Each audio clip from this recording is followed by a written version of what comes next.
A pleasant day to everyone.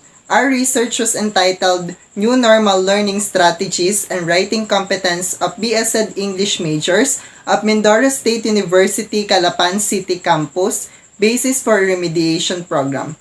But first, let us introduce ourselves. I am John A. Mandia. I am Jessa M. Marquez. And I am Jinky P. Sanggalang. As this challenging academic term began, educational institutions as well as teachers develop a new normal way of teaching in order to provide students with education despite the current situation. To facilitate the needs of all the students, they took advantage of the flexibility of online learning, blended learning, and modular teaching which helps the students learn. However, no matter what learning modalities students use, they still have different strategies used in their learning. H. Ancheta and R. Ancheta 2020 emphasized that learning on the part of students is a significant change in the new normal, whether it be online classes using a platform or offline classes through autonomous learning. On the other hand, as there are new learning strategies, there are also various changes in the writing competence of students. Writing is necessary because it is a form of human communication used to inform, persuade, entertain, discuss, and express oneself.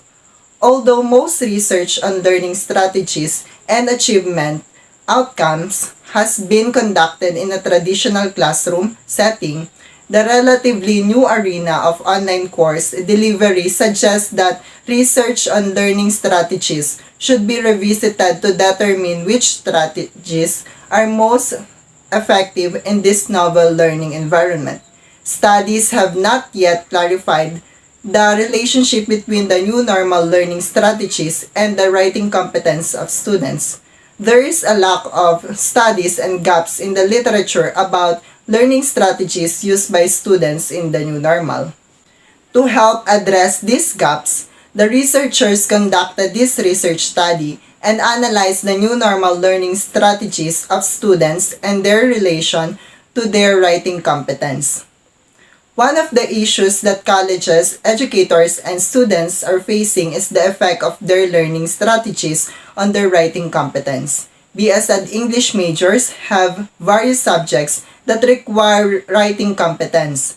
They are taught different techniques to improve their writing skills. Relatively, the researchers conducted this study to identify what learning strategies students use today.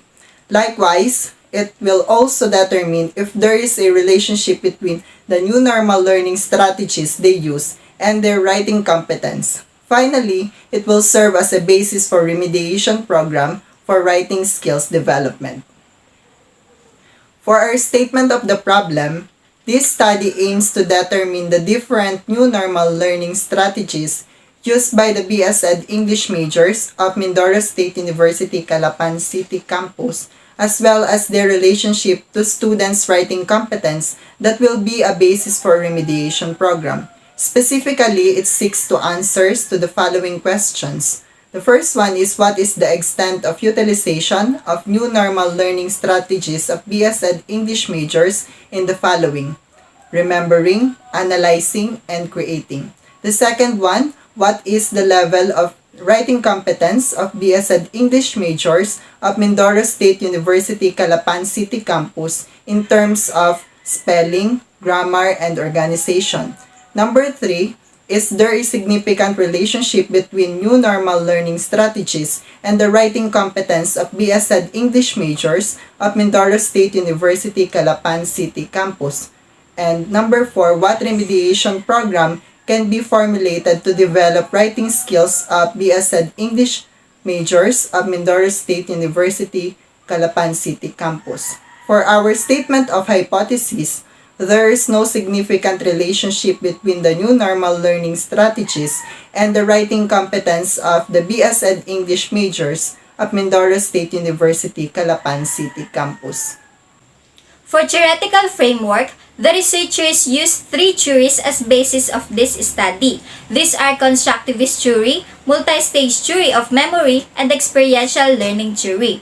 First is constructivist theory. It was proposed by Jerome Bruner in the year 1966. According to this theory, to select and change information, create hypotheses, and make conclusions, the learner employs a cognitive framework. Enactive or action-based, iconic or image-based, and symbolic representation or language-based are the three modalities of representation. The researchers can use this as a basis to know the different strategies that students use in learning, as this theory provides information about different methods in learning such as enactive, iconic, and symbolic. To be specific, since teachers utilize new methods of teaching, students also develop different learning strategies as part of upholding the new normal in education. Next theory is the multi-stage theory of memory. It was proposed by Richard Atkinson and Richard Schifrin in the year 1968. Encoding, according to this view, is the process of changing information so that it can be stored in memory. Information can be encoded in three ways: visual or image, acoustic or sound, and semantic or meaning. It has to do with remembering, which is the subject of this study. Students employ memory to recall lessons and concepts that help them improve their writing skills. As a result, this idea aids researchers in determining how students gain skills with the use of memory. This theory can be a great help for the researchers to explain how remembering assists students in improving their writing competence. Lastly, experiential learning theory that was proposed by David A. Kolb in the year 1984. One of the most prominent methods of learning is David Kolb's work on the experiential learning cycle that has a four-step learning process, which are experience, reflect, think, and act. It is a learning process that begins with a concrete experience that necessitates reflection, review, and perspective taking, then abstract thinking to make conclusions and fully comprehend the meaning of the experience, and finally, a decision to act, active experimentation, or putting what you've learned into practice. This theory provides a crucial aspect of determining in the application of strategies and learning approaches to adapt changes. For conceptual framework, our study consists of two variables. The independent variable is the extent of utilization of new normal learning strategies used by BSED English majors of Minsu Calapan City Campus in remembering, analyzing, and creating. On the other hand, the dependent variable is the writing competence of BSED English majors of Minsu Calapan City Campus in terms of spelling, grammar, and organization. The line between the two variables signifies the existing relationship concerning the new normal learning strategies and writing competence of BSED English majors of Minsu Calapan City Campus. Lastly, the results of the study will serve as a basis for a remediation program for writing skills development of BSED English majors of Mindoro State University, Calapan City Campus. For the synthesis, the conceptual and research literature and studies that were associated explicitly and implicitly to the current research presented a lot of information about the nature and scope of the study. Both foreign and local related literature stated that the different learning strategies utilized by the teachers has an effect to the maximum potential of students' learning. However, through the implementation of new learning strategies, there are also changes in both the way of instruction and learning. Weinstein and Underwood 2014 considered learning strategies as a wide phrase that refers to a variety of skills that researchers and practitioners have identified as essential or beneficial for successful learning and retention of knowledge for later application. For Oxford and Shea, 2017, the typical processes of actions performed by language learners to enhance is the acquisition, storage, retention, recall, and use of new knowledge. Zero 2012, on the other hand, claims that there are four types of learning techniques for retaining and retrieving new information, which are creating mental linkages, employing visuals and sounds, extensively evaluating, and taking action. However, For Bulao in the year 2021, the success of the teaching and learning process in education is established on a clear strategy of how the teachers will manage and transmit learning to learners, which is through self-directed learning. Furthermore, for Ozdemir and Aydin 2015, writing competency is one of the fundamental competencies of an individual's growth. Learning styles implemented by the teachers have an impact on the students' learning outcomes. Both foreign and local studies discuss the relationship between the new normal strategies and writing competency of the students, such as the study of Hasarmida and Aboy 2021, wherein it shows in their study that the extent of the use of metacognitive strategies affects the writing competence of students. In the study of Paurillo PM 2019, they concluded that the teacher's participation in explicit and inspiring discussion of research writing through engaging classroom exercises becomes essential. Furthermore, Nurjaning CF 2018 examined the significant correlation between students' learning strategy and their writing skill achievement of the second semester students at IKIP PGRI Bohon Negoro. There are still various studies that talk about learning strategies and writing competence. The related literature and studies have a significant relationship with the current study in the sense that both identifies and shows the effects of new normal learning strategies in the writing competency of the students. For our research design, this study utilizes quantitative research. To be specific, this study uses correlational research methods.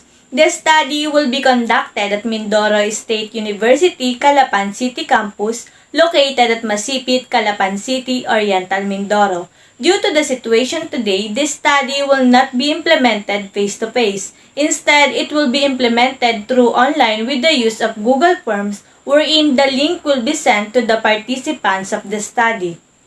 The respondents of the study are the selected BS Ed English majors of Mindoro State University, Calapan City Campus. In particular, this study has a total of 205 respondents from the 10 section of BS Ed English programs.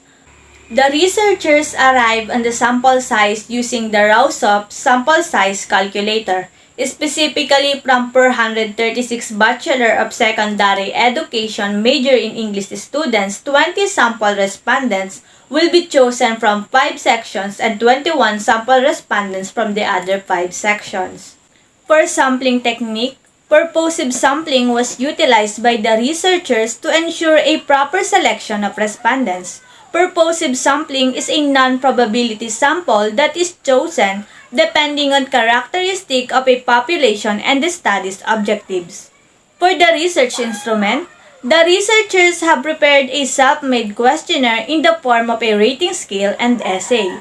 The rating scale is composed of 30 items while the essay has 5 questions.